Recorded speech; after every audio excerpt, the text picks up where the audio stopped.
গত 25/2/2025 তারিখ রাত 11 ঘটিকায় বাইতুল বসুন্ধরা এলাকায় পূর্বশত্রুতার জের ধরে রুবেলের নেতৃত্বে মোমেন নামে একজনকে কুপিয়ে গুরুতর আহত করে পরবর্তীতে এনাম মেডিকেলে নিয়ে গেলে সেখানে আইসিইউতে চিকিৎসাধীন অবস্থায় রাত অনুমান 2:30 ঘটিকায় মৃত্যুবরণ করে।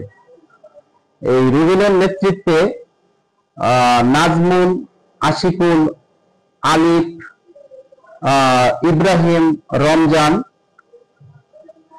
এরা সহ আরো 5-7 জন ছিল।